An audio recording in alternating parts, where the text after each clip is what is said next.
Paladin quite yet anyway. It's going to be the Control Priest here up against the Demon Hunter, a matchup that I think you in particular feel quite confident about the Priest's favorability. Yeah, especially with this card in the deck, the Sticky Finger. I think that the Priest, it has to do it in two parts. It has to not take too much damage early, then it has to ride a storm that comes in, and then it has to sort of then heal back up. And one of the many ways it can win this is just run the Demon Hunter out of stuff. If it gets rid of both of the Warblades and manages to keep healing itself up to 30 or thereabouts over and over again, the Demon Hunter can just run out of ways to do the damage. That's exactly right, and that's why the more I look at Hi3's lineup, the more I actually really like a lot of what he's done here. I think this is very smart deck building, because we've seen a lot of players go with the full anti-warrior version of Priest, where they cut the Sethix and they go double Ooze, double Sticky Finger, double Kartut, and there's not really much of a win condition in the deck, apart from stealing weapons and outlasting. Whereas Hi3 has a little bit more of a middle ground. He's still got one Ooze, he's got one Sticky Finger in there, but he still has the Sethic Veil Weavers. He still has an actual win condition against Demon Hunter, because my fear with the other version that goes full on the weapon destruction was, yes, Demon Hunter never gets to play a weapon, but they don't really need to. They just beat you down with their minions. They outvalue you. Whereas with this build from Hi3, I think he's got a really nice middle ground where he can deal with the weapons, but also deal with the board control route and try and lock down an actual win con. He does, however, have a fairly bad start here. He's already got to make a decision whether it's a Holy Smite or 1-3, which is not where you want to be, but he has no way of occupying the board for several turns, and these 1-3s and 2-3s from the Demon Hunter side do add up over time, and they are hard to remove en masse. You can remove one at a time quite easily, but removing 3 or 4 at a time isn't as easy for the Priest as you might think. Yeah, it does get a little bit annoying, actually, doesn't it? It's part of the reasoning why I was looking at potentially throwing away the Cobalt Sticky Finger in the Mulligan, because I appreciate it's the tech card you put in specifically for this matchup, but with Demon Hunter, they only have 2 durability weapons. At absolute best, you're going to be able to steal a 2 durability Aldraki or Marrow Slicer, but most of the time it's going to be 1 durability, and so I wouldn't have actually hated throwing away to try and find the 1-drops, Draconic Studies, Sethic Veil Weaver, Acidic Swamp Ooze, just anything to throw down in the early turns. That being said, you can trust the deck. There's a lot of low drops in the Priest deck, so in general you're okay to trust it. And this Soul Mirror, by the way, you never ever cast it. You don't let it out of the box, you don't feed it after midnight, and you don't get it wet. You absolutely wait until your opponent just fills the board with 3-3s. There's no other purpose for this Soul Mirror, ever. I mean, you say that. I think that your theory is correct. You know, you save the Soul Mirror for Sociologist Militia most of the time. We actually saw Alutemu break that rule yesterday, and I think it was the winning play that he did that specifically. It was a very extenuating circumstance. It wasn't the usual way the game pans out, but agreed. Soul Mirror at the moment is earmarked 100% for Militia, and the main thing for Hi3 now is really just trying to find any way to get board control, which I guess at the moment says Brightwing if you want something to be able to play right now, but upon closer inspection, a 4-9 1-turn delayed is probably a little bit more valuable. Yeah, he's doing a very good job of just not panicking here. Certainly I would be panicking a little bit by now, not horribly, but a little. This is interesting, by the way, Kane being played. It's very good, as Sottle was explaining to me yesterday, for just a good on-curve minion. However, when it's gone, Priest can just start trying to get taunty stuff in the way, generating taunts, and it becomes so much more easy for the Priest to calculate where they stand in the game if the Kane is dealt with early. That's true. Priest is not especially good at taunts at the moment, with Cabal Acolyte being the biggest that they have in the deck, and obviously only as a 2-4. It's not going to be much defensive capabilities. It really can cover one off with a dragon or some kind of a randomly generated minion at some point in the game. But it's still a decent point that you bring up. You do have to be a little bit careful about using Kane, even if it's worth it, in my opinion. Oh, it's 3 extra damage. Yeah, to be absolutely clear, it is absolutely worth playing. It's just nice for the Priest once that is dealt with. It's not nice that it's there and happening, but once it is dealt with, the information that Priest gains is so useful in this particular matchup, because you're constantly making the balance choice later on of will they kill me, won't. We saw Monsanto doing that really well yesterday with his rogue against Demon Hunter. And once you can decide they can't kill me next turn, you can do weird things like play a Spellkin onto a board where you look like you might die just to get spells for the next turn. The game becomes so much easier. So Kayn being out of the way is something that, if it gets dealt with, will favour Hi3.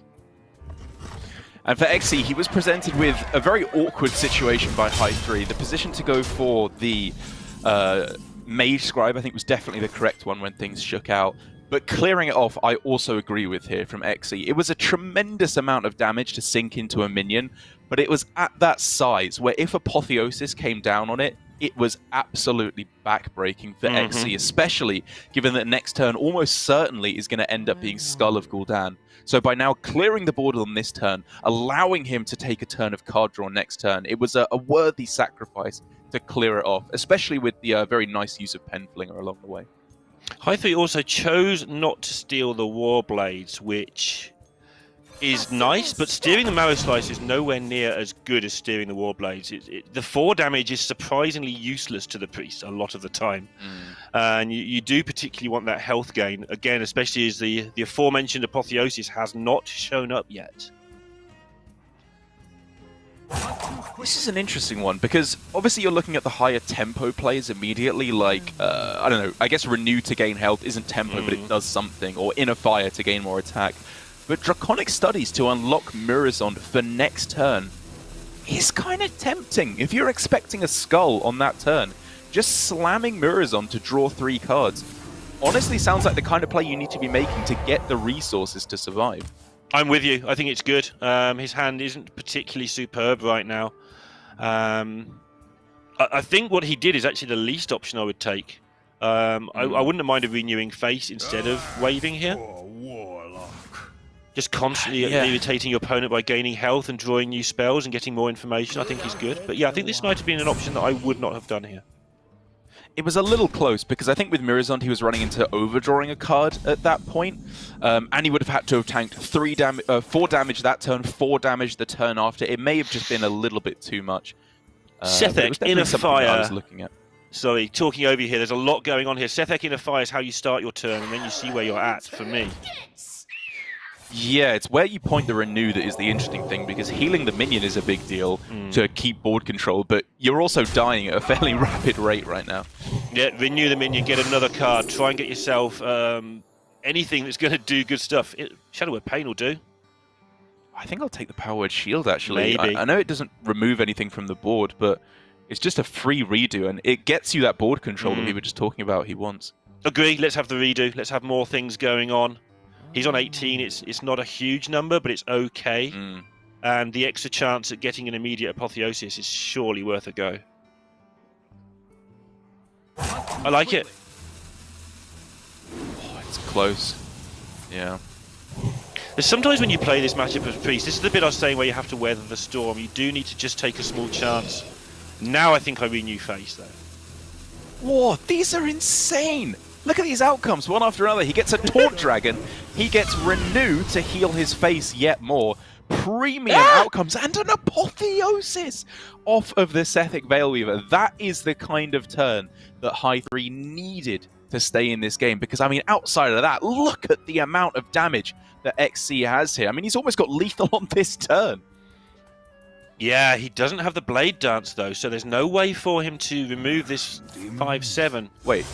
Does he have lethal on this turn? 2, 4, 8. I think with Penflingers tossed in, he might actually be able to get there. Such a beautiful maybe not quite. It was close, actually, though. He had like 8 extra damage he could have got with the Twin Slices, plus 2 extra damage.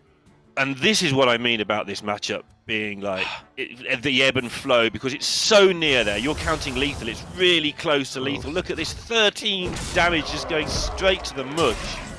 But the Apotheosis coming back the other way, and the Renew is just going to undo nearly all of it. And now with the second Sethek, suddenly XC's going to need another amazing turn next turn as well, or he's going to actually be behind. I mean, I need confirmation, but I'm actually counting that was exact lethal there.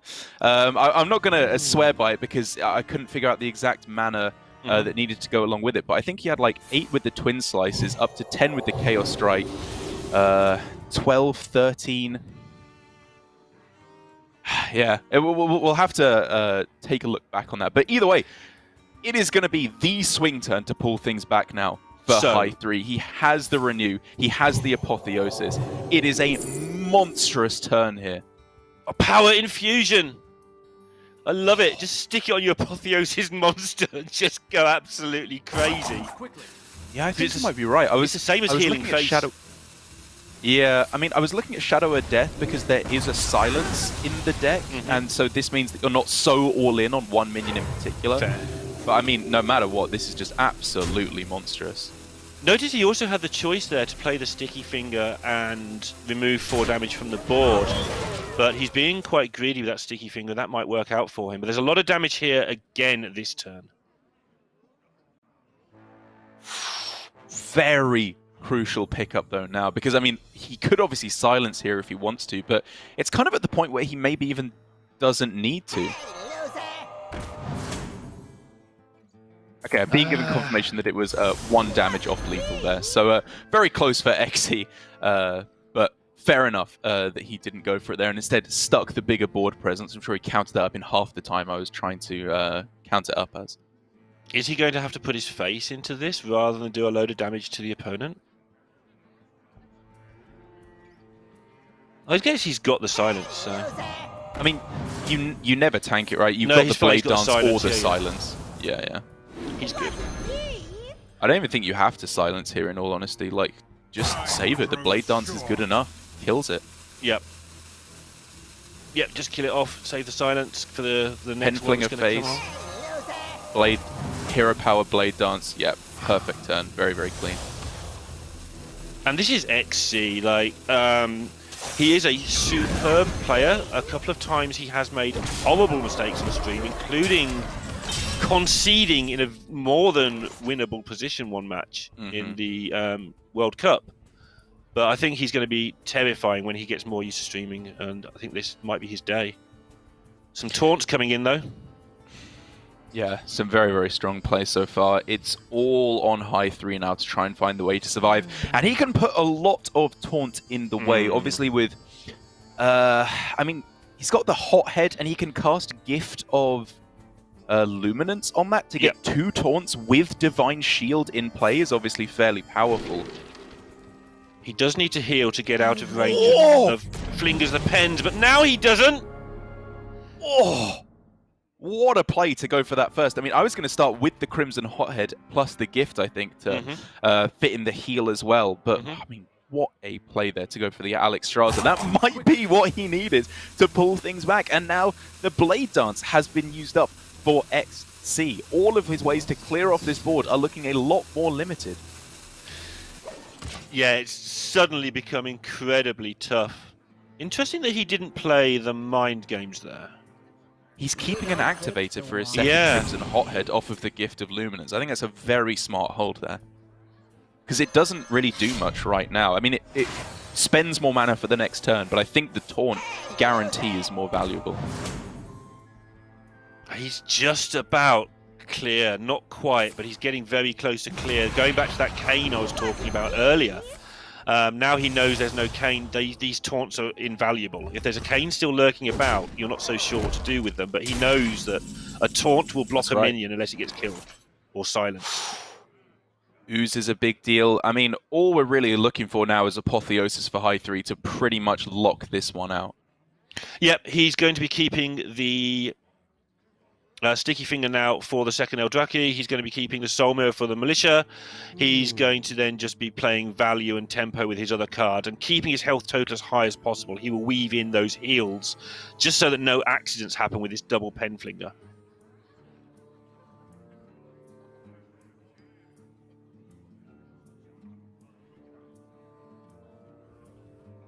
And so far, I like looking at these players. We know they're going to be Grandmasters next year. And Hi3 is putting on a good show for you. Looks like you're going to have a good one.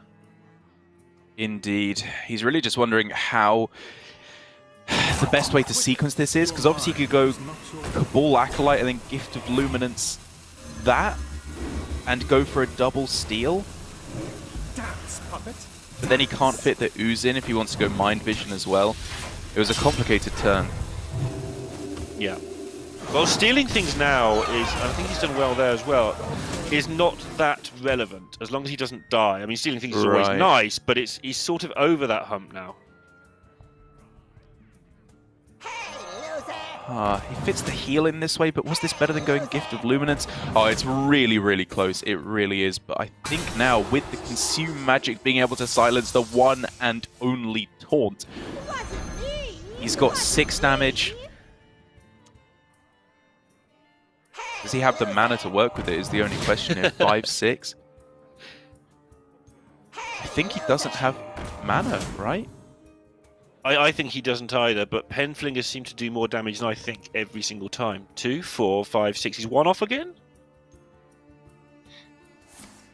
Second Slice Hero Power. Yeah, I'm not seeing it quite yet. I think he's 1 off again. Oh.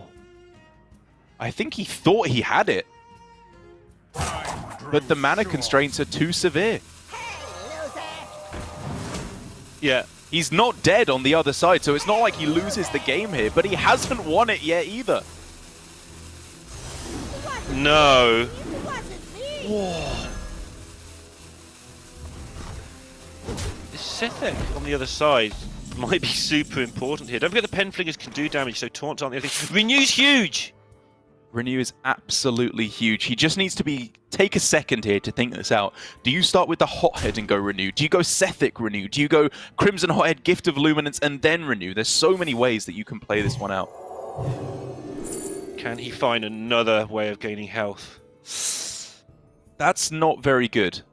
Those are not what you're looking for at all. Circle of Healing, I guess, is cheapest, and I really don't think the others do much of anything right now, actually. Yeah, he'd have taken anything that just targets anything to get the redraw with a Sethek, but the gift is just a little bit too expensive for where he wants to be right now. I mean, I think he can go Hothead, Gift of Luminance, and then heal his own face. With the Circle of Healing, sorry, to activate the second Crimson Hothead for more taunts in play. That makes sense to me, and he's just got to hope that his opponent doesn't have 2 spells. Exactly. And as it stands at the moment, his opponent has 1 spell. Now we're cooking. So close, Derek, for the first game of the day. It's so huge what happens on this next draw. Yeah, it really is close. Okay, going for it this way. Sure, I like it. I didn't know that it worked that way, where it has +1 attack. That's an interesting one. Oh no, wait, it's the buff. Sorry, I'm Leo. What's he gonna get? Not it. So he can draw a card here first? Is there enough mana? So he needs to spend 6 mana on the Penflingers. So if he draws a card first, he only has 1 mana remaining to play 2 spells with, I think. I grow impatient. This is brutal! How can he not have won this game? Is there anything else he can find? Like, he's not running... Does he have a second silence? Let me just check that. No, he only plays the 1, which is usual. No. Yeah, he's got Altruist he can draw to, which I'm thinking is probably his best chance. Can he stay alive? Give himself another turn next turn, maybe. And I think Altruist is actually 1 damage off lethal, even if he draws it. Oh my goodness. I told you Priest wins these games easily. Oh. I think easy is a bit strong. He may be getting there. Oh my. And it goes to that Alexstrasza play, really. And look how super dead he's been if he didn't gain that huge amount of health that turn with the Alexstrasza pickup. He knew he had to go for it. We were looking for more safe measures.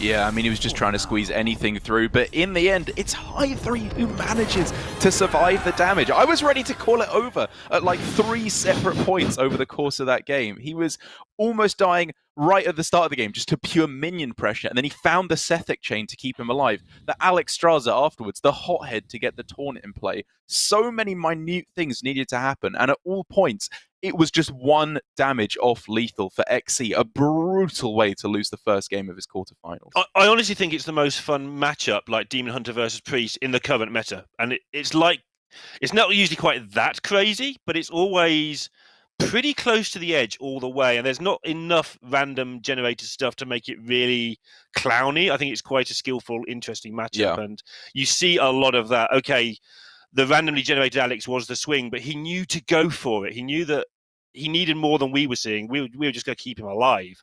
But he knew that he had to weather 2 or 3 turns more of that, went for the Alex, and it was just enough, we think. I mean, it won him the game by just enough. We don't think that XC actually missed anything bad there. Yeah, I'm trying to think of ways that he could have, like, squeaked out that 1 extra point of damage. And, like, I mean, so many minute decisions that can have massive consequences. The fact that he went for coin on turn 2 to draw a card off of the Panthara. I mean, who knows? Maybe if he just went for the Panthara on 2, he would have won. Maybe if he just went hero power to save the coin, he would have won. It's so difficult to call all of the little differences that can occur along the way.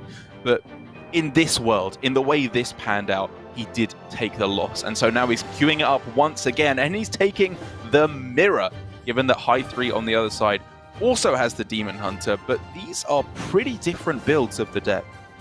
Yeah, we haven't seen Magtheridon much at all in recent times. I think, at least among the casters, we're in reasonable agreement that you just don't need that card in your deck much anymore. It doesn't really ever get it done.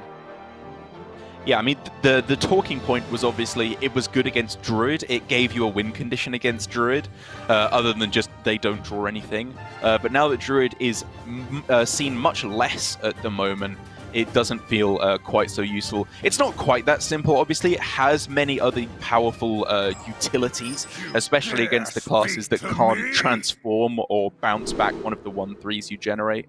But, I mean, I agree. Overall, I think it's a little bit old-fashioned at the moment. But I'm interested to see if it can work out for Hi3, especially given that he has been handed literally the perfect Magtheridon hand right now, with Spirit Jailer for the Soul Fragments, Coin Magtheridon on 3 into Shard Shatter. Right here, I actually think it's a pretty good win condition. You just take it. Yeah, I mean, how do you do 12 to a Magtheridon as Demon Hunter and still win the game? You don't. Like, if Hi3 just activates this on however early it's going to be, very early, he might just win the game on like turn 6. Like you say, you just don't, right? It's just a 12-12 and you waste all your resources killing it. I like that I was just saying I don't like Magtheridon, and then Hi3, 10 seconds later, is going to play a 4-mana 12-12 that destroys all his opponent's minions. This is like the most broken thing that it's possible to do in Hearthstone right now. Yeah, this draw obviously is reasonably rare, but he's going to make us look like very silly people indeed with this draw, I think. It's going to be massive. It's just going to be a non-game of Hearthstone a lot of the time. So, obviously, XC doesn't know it's coming, although he may have some idea. Of course, the Mulligan didn't happen. Right. And to be clear, he will kill the 12-12. It's just that he's going to use all of his cards to do it, is the most likely outcome. I mean, the way his hand's looking right now, he obviously has Blade Dance, which is a good first step. But that doesn't even come close. If you have to tank the 12 damage once, I think you've already lost that game. Yeah, I mean, I agree with you. I just feel that... I just want to point out that it probably won't be the Magtheridon actually connecting twice that does it. It will be the lack of cards that follow removing it that does it. It's the same thing, but... And I think XC kind of senses it already by the way he's deep in the tank on turn 3. I mean, Mana Burn, honestly, is the perfect follow-up. Now he's got Coin Magtheridon into Shard Shatter plus Mana Burn on turn 4, so XC can't even react, even if he wanted to. Ooh, but he's making a kind of cute play in the meantime. I do like the look of this. This is something that Alutemu has been exploring a lot over in APAC Grandmasters, is liberal uses of Blade Dance, and I think it's something that players miss a trick on a lot of the time. You assume it has to be this massive game-ending swing turn where you kill off 3 of their massive minions, but a small Blade Dance is often good enough. Yep. It's going to need to be.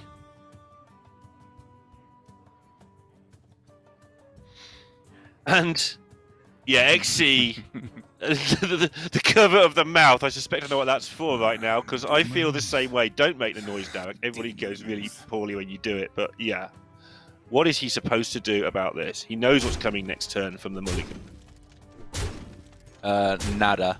You lie there and you die, I think is XC's current game plan. Like, you equip the Marrow Slicer to maybe prepare for a Blade Dance. Yeah. If you can find, I don't know, like, Twin Slice is fine. Like, it's fine-ish. It's a waste of a big resource, but yeah, I think you do that. Demons. Okay, just trying to get more minions on board. I mean, I think honestly it's reasonable to just pray they don't have the Shard Shatter, because if they do, it's so terrible for you. But did we misread? I mean, this was just all kept in the Mulligan, so he knows it's there, I think. I mean, not necessarily, right? Like, I think keeping Magtheridon is a thing that someone might do if they have the Spirit Jailer already to try and find the Shard Shatter later on. No, I'm with you now. He shook his head. He knows it's coming, but he can't think of a better play. So yeah, he's going for the maybe he didn't keep that with the... That's good. I like this. Okay. Yeah, and I mean, he's also shaking his head at double philosophy, which is especially brutal as just a kick in the teeth to close things out. I mean, to be fair to XE, he has had a rough go of it so far, and this is just a nice little package, emblematic instance of how terrible things are going for him right now. He is going to be hit with a 12-12 on the following turn that he is not even going to have the mana to answer back against. Yeah. And I think one of the bad things for him here is he was so close to lethal last game, like 2 or 3 turns in a row. It's very hard to get those out of your mind, or at least I find it is. You're thinking, did I miss lethal last game? Did I miss lethal last game? We're lucky we've got, you know, producers and interfering sottles and things can back us up that we know that he didn't miss a lethal, but he hasn't got that going for him. And to be fair, I mean, like, you know, we're being lenient to XE because this is a tough situation, but looking at the way this actually shakes out, the fact that he doesn't have Skull activated on the next turn, whereas he could have gone Warblades the previous... Oh, sorry. Marrow Slicer on turn 4. Swing again on 4. Equip the Warblades. Yes, you're going to tank 1 million damage, but it maybe activates the Skull for the following turn, sorry. As we can see, Hi3 isn't even allowing him to play the Skull, even if he had it in the outcast position, as he just has to tank another 12 and wrap up the game and pray that he can get the reverse sweep here. Yep, and he's going to have to do it against Paladin? Yeah, I think the so. ban. Yeah, the Warrior was banned, right? The Paladin that apparently beats Demon Hunter, but again, according to Wicked Good Stats, you should check him out, doesn't, in this tournament at least. Yeah, and I mean, if you want a better example of why Magtheridon can be a powerful card, you're not going to get it, because that is the best example. That was absolutely disgusting there. Showing, to be fair to him, that if you are expecting a lot of Demon Hunter, it's not just the Druid that the Magtheridon is good against. As I was saying, Demon Hunter struggles with singular big minions. We're talking Edwin, Mana Giant, Conjurer's Calling on your Mana Giant, and now as we see Magtheridon as well. And to be fair to Hi3, I imagine that was part of his thought process, is there's going to be a lot of Demon Hunter. This gives me an edge in the mirror, and it worked out perfectly for him here. It's a great instance of deck building paying off. No, I agree, and I mean, you called out the other ones like Edwin and stuff, but they can be silenced. Demon Hunter might get a bit confident, a bit comfortable, a bit lazy, knowing, if they play a big questing, I'll just try and silence it, and so on. Can't silence a 12-12 that's a 12-12, it's just a 12-12. So, very nicely worked out bit of deck building there. I think I agree with you. Knowing that Demon Hunter was going to be big and seeing what it can do in the mirror, if he's only done that in one round all the way through the tournament, it may have been the round that got him into this final. Exactly, and from 12-12 to Tawit Tawu, we have Ironbeak Owl Paladin here for Hi3. An interesting inclusion. We've seen, I mean, again, I'm shouting out Wicked Good here, who does fantastic work on Twitter, saying that the Ironbeak Owl builds of Control Warrior have been performing better in the tournament thus far. I wonder if it's the same thing with Paladin, because, to be fair, I think there's a fair bit of utility for silence at the moment. Even in the matchups where it's traditionally not so good, like against Mage as a class, you can still silence away spell damage on some of the minions. You can silence away a Raz, perhaps, to stop the end of turn effects. And at the end of the day, it's still Paladin, which should be very weak against Mage, but seemingly has actually been doing okay against Mage in this tournament. Silly tournament. Why aren't you behaving yourself like you should? Also, obviously, Owl can be fetched with the Pride. I'm a very big fan of when you've got a tutor in your deck, like using it to the maximum. Priest does that really well, playing lots of different things that can be fetched with Cleric of Scales in one-ofs, like Shadow Word Death that you don't really want, but you can fetch it if needed. So Owl's I know this isn't quite a Discover effect, you just get what you're given, but it's a good idea. This starting turn for XC, I think, is so interesting. The obvious curve that you were expecting is Lab Partner into Cram Session. That's like the classic powerful thing you want to do in Mage. But I was actually going to bring up the point that against Paladin, taking a couple of turns off the pedal and just drawing cards on turn 2, playing a Lab Partner on turn 1, it doesn't necessarily give you the reactivity that you need to clear their board, which is of the utmost importance against Paladin. They have these buff spells. You want to keep their board clear. Whereas Spellwing on turn 1, allowing you the missiles, I think is actually a really, really smart way to play this out from XC that allows him a bit more reactivity. Yeah, it's also nice from it's showing that it's correct, really, with Hi3's response. Just, I'm going to waste my 3 mana stopping you having a missiles. That's all it does. Right. Absolutely super looking read there that he's willing to do there rather than just develop more and more stuff. Now this to me is more interesting. This is really showing how much he wants the missiles. I think the turn 1, I get that, but this turn he's still sticking with that plan. He's still not picking up the cards. He's just going to go for missiles now. Wow. I mean, this goes against what I was kind of anticipating as well, because I was honestly thinking that this would be play your Spellwing and ping turn. And honestly, I think I still actually like that a little bit better because it keeps the board clear in order to stop any kind of buff effect. You know, as I was saying, Libram of Wisdom, Hand of Adal. And it also just means that on the next turn, you can just go for Apprentice plus all these cheap spells. This, I agree with a little bit less from XC. I think that it was more important to lock down the board because now, I mean, Punish is right in his face. He's tanking a fair bit of damage, and this board is not necessarily so easy to deal with. It's not. There's always the argument. I think you bring it up more than anybody, actually. It's kind of nice to have something to target with your spells on the other side of the board sometimes, depending how much damage you're taking. Like 6 a turn's a bit heavy. No. I appreciate that, but I wasn't necessarily saying that he had to go Apprentice for the direct turn after. It just meant that he had the spells in hand, and he could have then followed up with Apprentice when Hi3 plays some minions. Right. Devolving Missiles picked up, by the way. Another big deal. I was seeing so many weird things in Hearthstone right now. 6/5s correctly trading into 1/3s terrifies me. It's so painful to watch. And another thing, 2 0-mana cards that say give a minion +1/+1, and he just didn't play them. I think specifically because of that devolving missiles. If he plays them both out, you're going to say goodbye to the Libram of Wisdoms for the rest of the game, more or less. And so it's, I think, great recognition to hold back a little bit there and only play these Librams when he's able to immediately cash them in. And I mean, look at how this immediately pays off. He gets to keep the missiles, and it's really just keeping him in the game. Yeah, I think the opinion there is, look, if I've got a 6/4 Owl and it's not dealt with, who cares? I've got a 6/4 Owl. I don't need it to be an 8/6 Owl. Yeah. I can sort that out. But if I lose my Librams, I am in so much trouble. But keeping his library completely intact here, and now things are going to get pretty spicy for him. They are. This is a close battle. I mean, honestly, Hi3 is doing some pretty powerful stuff, and McGurgle Prime is the power spike that he can build towards now. That is what he can start building his game plan around. And, I mean, honestly, XC might struggle with this. He's got the apprentices, sure, but are they doing enough quite now? He doesn't have the giants. He doesn't have the mana cyclones in order to go along with that. It's going to be a close one. But he has a lot of things to pick up that would make these apprentices absolutely nutty. The cards you just mentioned, the evocation even, with it costing 2 but double apprentice would probably be fine. A lot of the pickups are pretty good for him. That's not really one of them, though. In the Penflingers? No, in the cram session coming off the top there. So. Oh, sorry, on the other side for the mage. Yes. So he's got a second chance now to pick up something that's going to help this turn. That's up there. That's one of the good ones. Now, this giant can be made pretty cheap over the next few turns. Wow, he doesn't even want to start with Apprentice, and even now. Right. These players, like, consistently in this Masters Tour, I can't remember if it was XC that I was surprised by last time, but so precious with these apprentices. They do not want to play them for anything but the most ridiculously high value turns. Yeah, even when you've got 2 in your hand and you feel you can get like half a turn followed by a second half a turn the next turn, they just want the monster turn. That's what they're waiting for.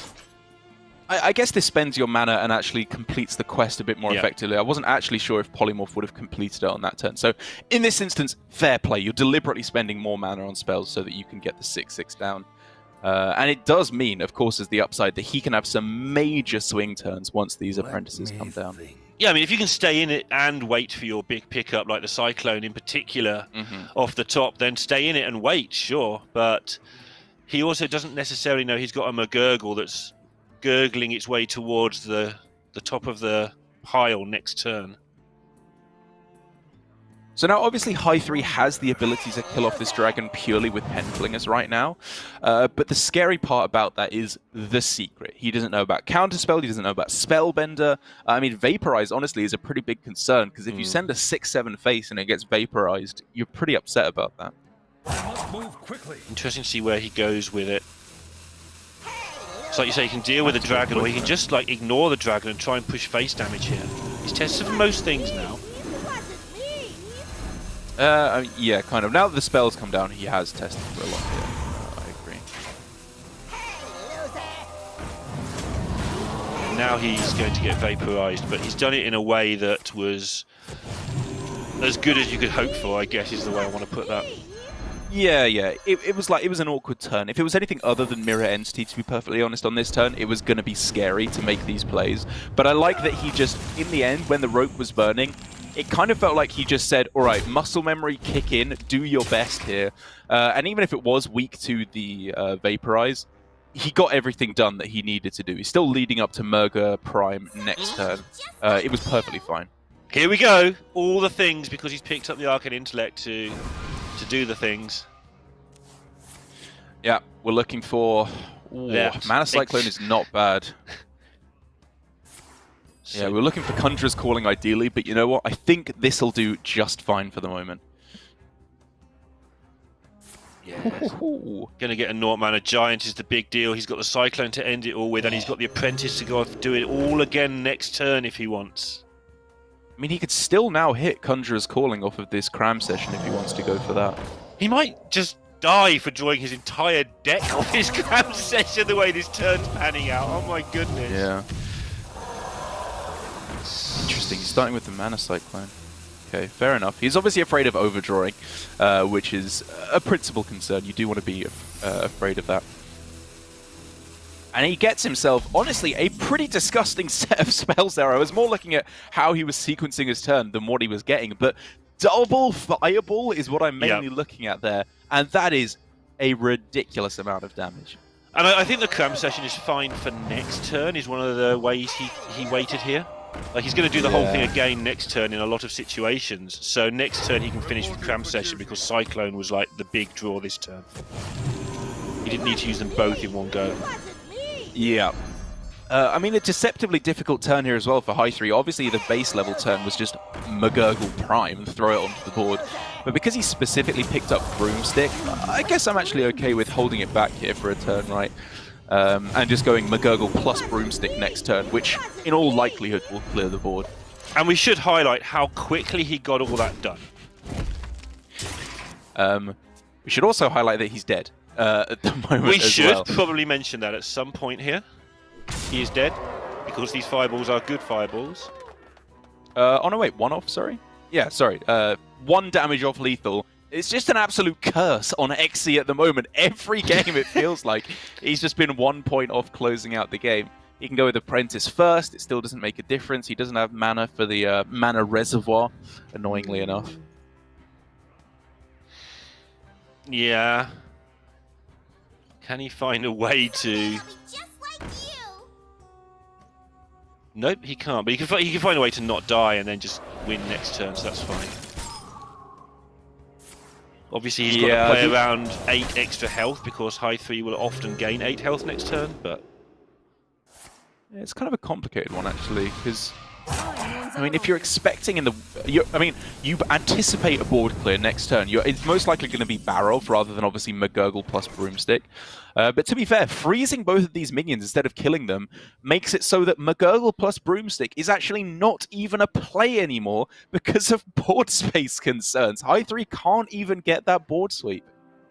I mean, he is now just dead next turn. Normal Fireball with no buff plus a ping is the 7 required. There's no health gain available. Unless he... Yeah. I don't think he can get any from anywhere. He's shooting his own guy to give himself the Libram of Wisdom.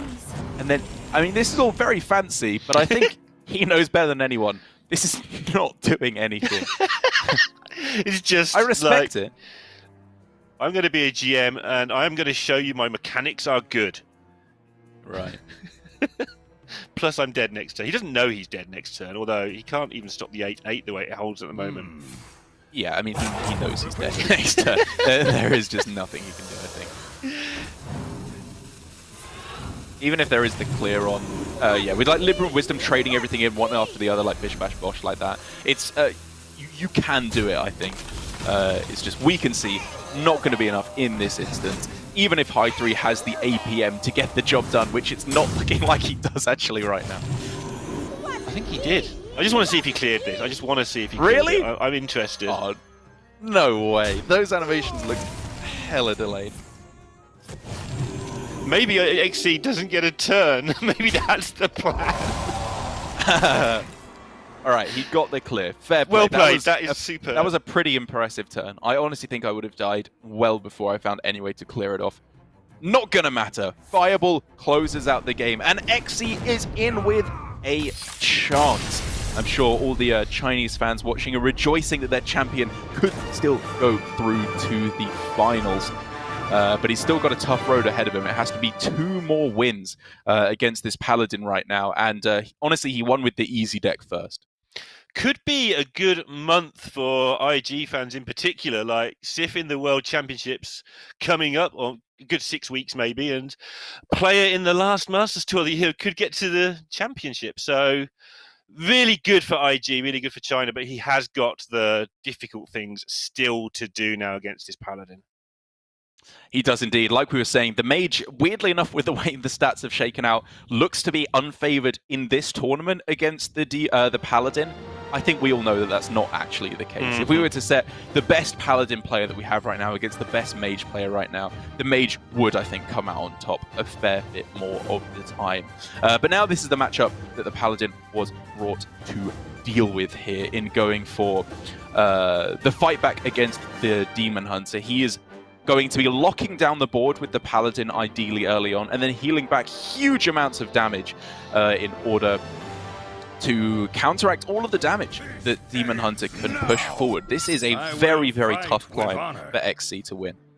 Yeah, be looking for Hi3 to go quite wide as well if he possibly can, just to get those Blade Dancers some difficulty. Obviously, you then play into the other removal, but it will be interesting to see exactly how he approaches it. And then there's all the obvious things you highlighted, like taunts and such, like just get in the way, and there's enough of them to be a pain. And enough damage available that pain, right? You can't mess around clearing it up. You've got to get rid of it as it turns up. Kind of a weird start here. Aldor Truthseeker is a deceptively powerful card in the Mulligan in pretty much every build of Libram Paladin. So, you generally do hold on to that a lot of the time. It's really just what he's holding on to with the rest of the hand, because Loot Hoarder, it is a 2-drop, but it's a 2-1. It's not really fighting for tempo. It's more just cycling through your deck. Yeah, especially as Demon Hunter minions, like, just basically have 3 health. That's what they do. That's why they're so irritating against faster decks. As he plays 1 Maker to show me the 1 minion that doesn't have 3 health, which is why Loot Hoarder does something. Yeah. But treating this very much like a combo deck, the old school way is to keep your card draw and then draw into the stuff like you described. Yeah, I guess so. I mean, it's not a combo deck, though, is it, really? It's like, it's playing for board, and it's trying to not take too much damage early on. I'm not saying it's wrong at all. It's just, it's a very complicated mulligan in the Paladin deck. And I do really like the fact that he's holding on to Truthseeker plus Libram of Wisdom. I think that really appreciates what the heart of the deck is, which is to try and cheapen these Librams and get them played multiple times. Step 1 achieved here for XC, though, I feel. Like, he's got some semblance of board, which isn't at all a given as Demon Hunter early on. Mm-hmm. Also, this Altruist could be pretty useful for him. He's okay if he can draw into some good stuff. Yeah, it was a very good start for XC, in my opinion. He's able to deal a lot of damage early on. He's got himself the silence for if a big taunt comes into play. This is looking fine at the moment for XC, from his perspective at least. Ooh. Having the consume magic's going to be a big deal one way or the other here. It may not be enough, but it's definitely going to give him some hope. We're going to see some interesting stuff with how he chooses to use it. Yeah, and as tough, as brutal as it is here to see the consume magic come down, I do like that Hi3 is playing out the Libram of Wisdom here. I think it's important with the Devout Pupil in hand to start cheapening it. It gives you a very strong play next turn if you have to, and it just makes it much harder for your opponent to clear off your minions in play. And plus, on the everlasting bright side of things, the consume magic is gone. So you can do all your... Next time this comes up, you don't have to worry anymore. It's going to be played at some point. You just get it off their hand and move on with your life. And now it's heating up. Plenty of damage come through in the early turns for XC, as we can see. One of the highest damage starts possible to get. But now, turning the corner is Hi3. If he gets any spell, High Abyss Allura could be insane. This Devout Pupil is more taunt. He's got the draw with Novice Engineer to try and cycle through to those healing cards like a very cheap Libram of Hope right now. It's anybody's game, absolutely. How can he set up going into this Sociologist, though? Can he do something that allows that to be a win condition? Yes, Lorinda, he can go for Marrow Slicer plus Soul Share. Looks like a pretty clean way to get all those soul fragments in the deck, gear up for a nice big juicy militia. I guess actually with the fact that he's already played a Marrow Slicer and the Spirit Jailer, it's pretty much juiced out the wazoo anyway at this point. It's going to be giving maximum soul fragments no matter what. So holding back the Soul Share here, yeah, is fine to have a spell in hand for Penflinger. Pretty sure that's against the rules of competition to be juiced out the wazoo, but we'll talk about that in depth another time away from the stream. And it is time to make some 3/3s, which may or may not have rush. Yeah, it's an awkwardly statted minion to get through. Again, Demon Hunter hates Divine Shield. It's really awkward for them to get through. But it's one backboard. It allows the damage to go face. It's another taunt that's been chewed through. And it might be enough here for XE to be able to push the damage for lethal. Why did he choose to have fewer things? Anyway.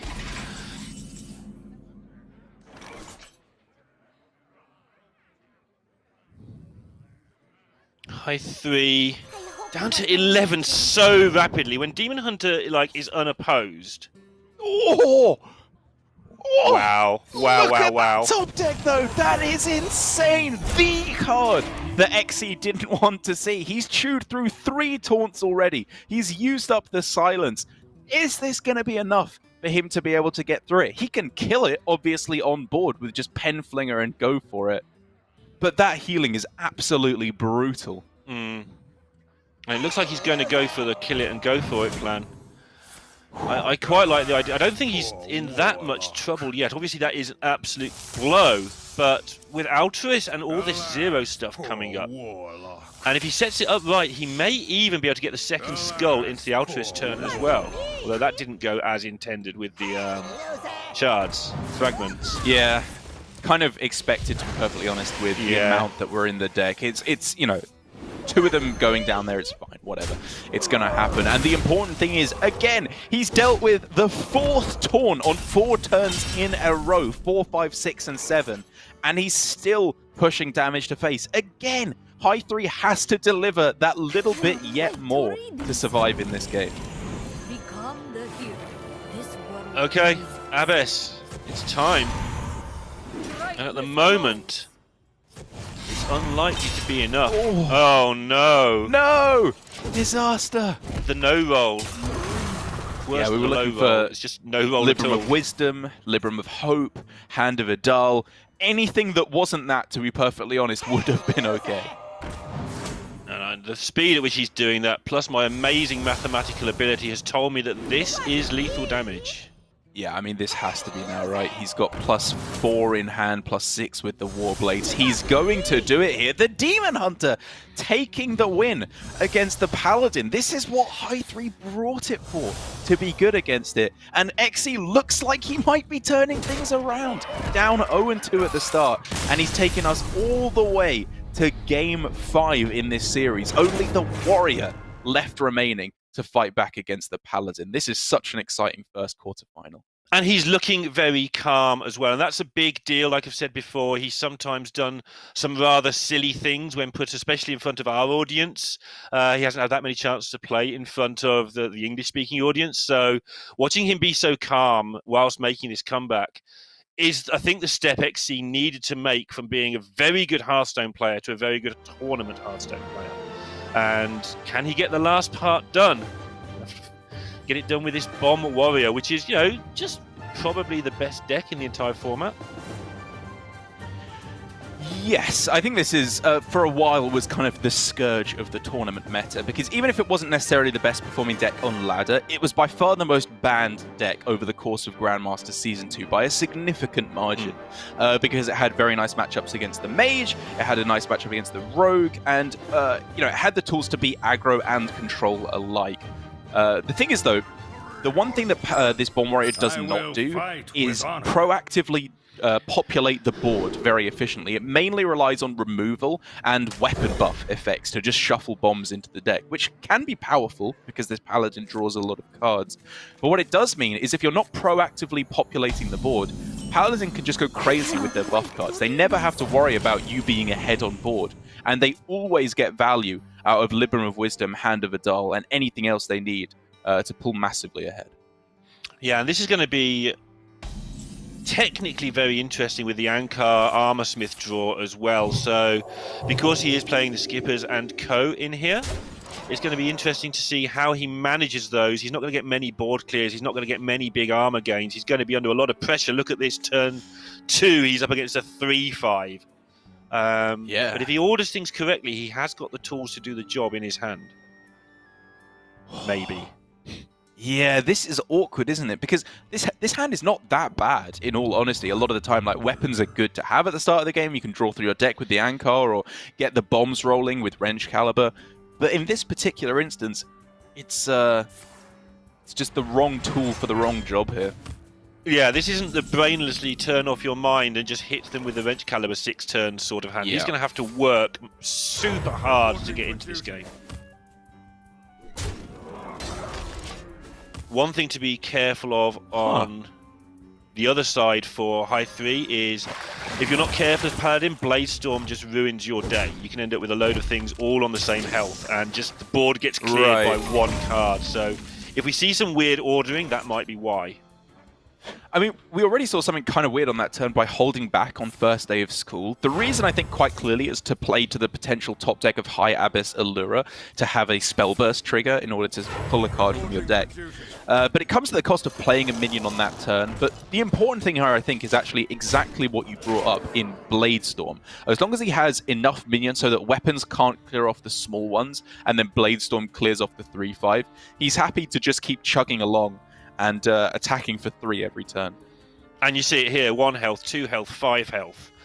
Yeah, sure, there will be combinations of cards, lots of them, that deal with this, but it's just making it awkward, making the Warrior have to use maximum number of cards if you want to clear my board, and that will matter later on. But the damage has slowed because of it as well. It means he's output a lot less damage than maybe he could be doing. That's the downside of being careful. So there are some fancy plays that can come down on this turn, like Skipper, Swing, like swing, play your skipper, armor smith, and then another skipper if you get that. You can even fit in a shield slam if you want to clear off the 3-5 then.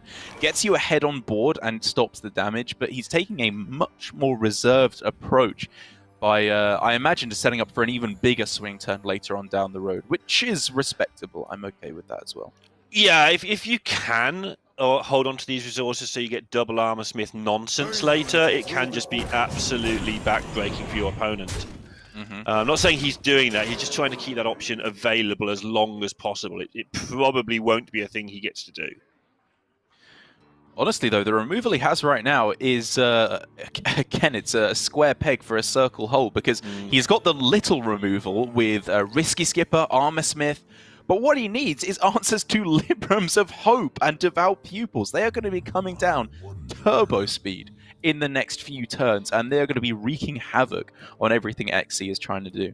Yeah, XC's just got to hope that by that time he's got his Coercers and his Blade Storms and stuff available.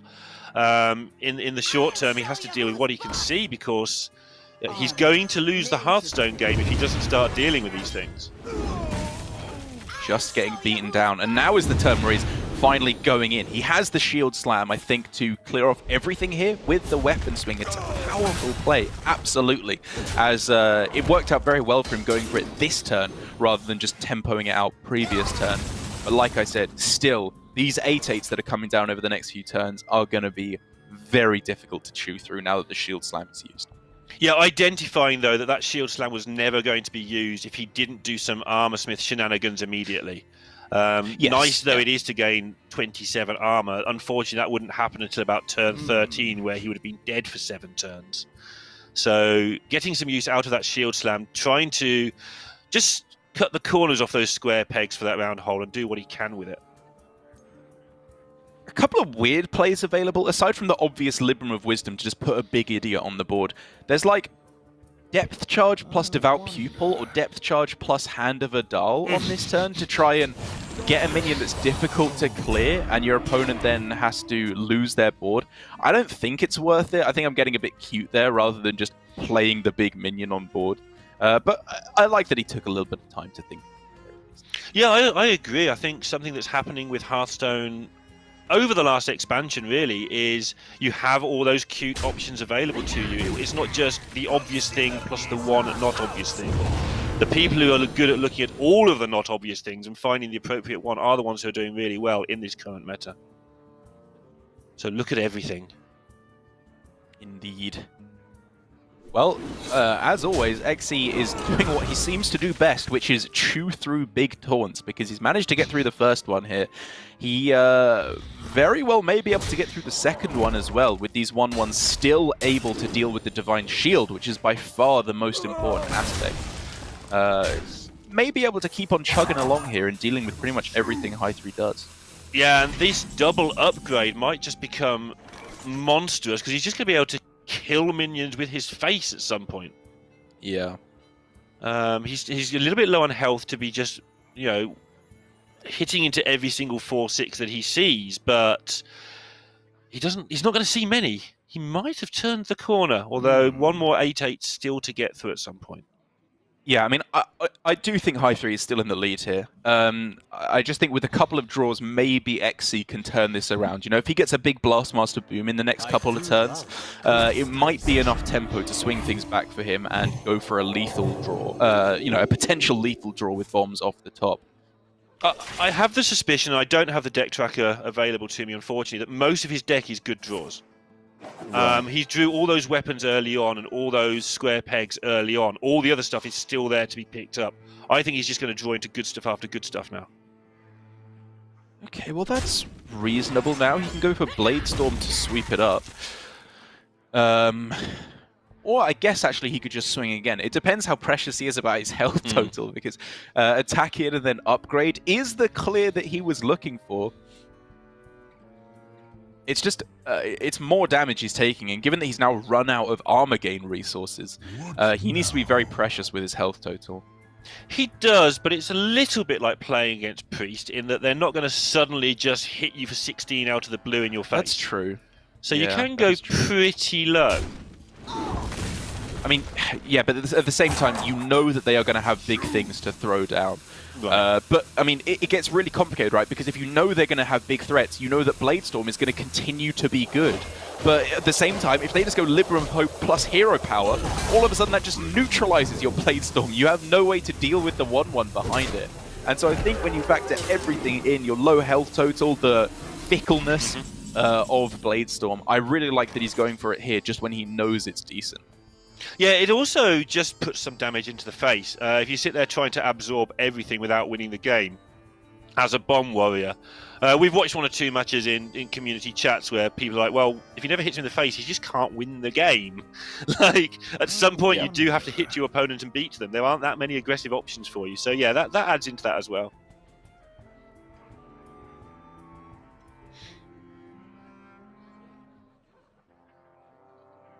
I feel like Hi3's got to get it done with the cards he currently has in hand, give or take.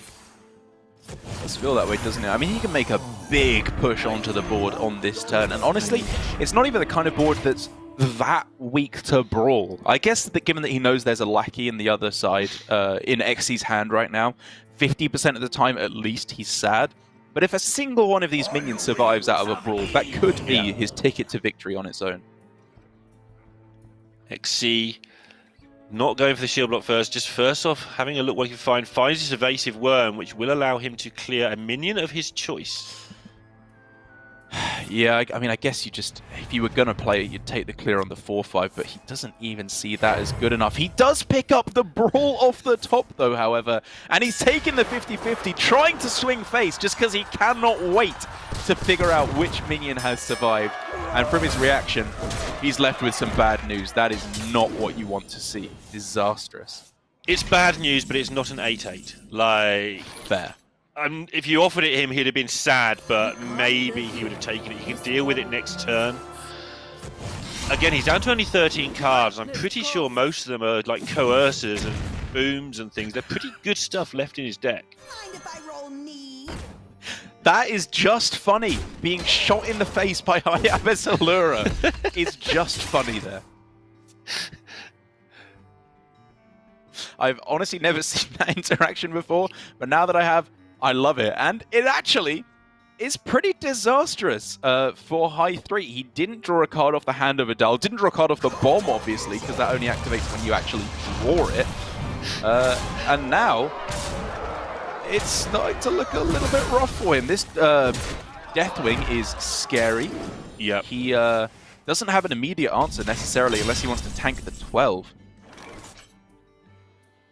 Yeah, and just like that, there's...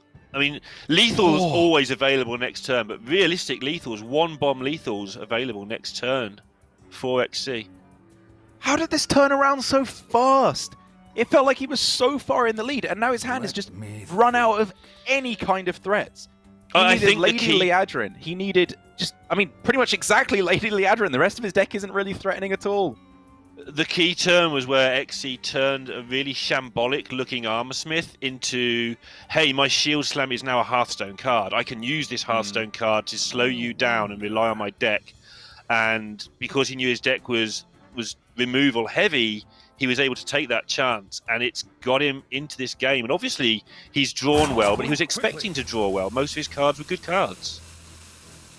But if he hadn't taken that line of action, he gave up a lot of armor just to activate his Shield Slam. I think he'd have been dead a long time ago. Well, he may have been dead a long time ago, but it looks like Hi3 might be dead very, very soon with the way this is shaking out. There's no way to get through the 5-7 right now, given that the evasive worm falls that little bit short, but it's getting very scary. Yeah, I guess that I'm calling that a little bit early. XC is quite low still. But Hi3 is completely low, like this is his last cards. So if you go Wrench Caliber plus Evasive Worm, sadly you don't set up for 100% lethal next turn because Galakrond will give you 6 damage. It's getting pretty likely because there are a lot of bombs in the deck right now. Yeah, just adding that extra bomb is giving you the chance of just a double bomb, don't worry about it game as well. There's one! There's one! Oh, pen flinger? Can he go like pen flinger face? There's no way he can get lethal this turn, right? It's 6, I'm 7, adding. 8. I'm I not get to seeing 8 it. and stuck as well. Let me think. Oh, And he no way can't can stop the taunt. lethal either, right? He can't draw. Oh my goodness, how has this happened? I thought he was so far in the lead. He definitely was. Like, for all my, this was good and that was good and this wriggled out of it and his deck was full of good, nice things, I didn't really think XC was going to get there. I just thought maybe he had a chance, but it looks like he's got there. I must move quickly. Hey, loser! Okay, now he's going for the concede. The Naviute play. Will he give up? The only way I can beat my opponent is if he gives up by mistake. Yeah, it's a valiant effort, but he knows none of it's coming together. Whoa, a horrendous way for Hi3 to go out. But I think even having said that, Neil, he can be kind of happy going through here. At the end of this weekend, he guaranteed his spot in Grandmasters, got himself yet more prize money getting through to a top 8 here. He can hold his head high with a fantastic performance, and we'll be seeing plenty of Hi3 next year. But the man of the hour now is XC, sailing through to the semi-finals in an incredibly impressive reverse sweep. I absolutely loved the way he played that. I was honestly not expecting it to be quite so high level, like you've been alluding to. We've seen historically a couple of weird plays, but I actually thought he played this series fantastically well. I'm very impressed. Me too. I knew he had it in him to play very well, but I've always been skeptical of his bad plays, because he manages to make his bad plays aren't just bad. Like, one was conceding in a game you might win. Like, it wasn't a 1%, it was like a 20%. Yeah. Like, he just didn't count the cards left in his deck. He's played a generous mummy into an opponent with 7 cards playing Pain Warrior and just got obliterated. He's done some really weird things, but I think that's all been him honing his skills. Like, if you try things, especially if you try them on camera, you learn things, you get better quick, and not being scared to do that is also a part of being good on camera. And today he has looked absolutely flawless, and he's going to need to be, because he is playing the winner of Give Please and Gabby.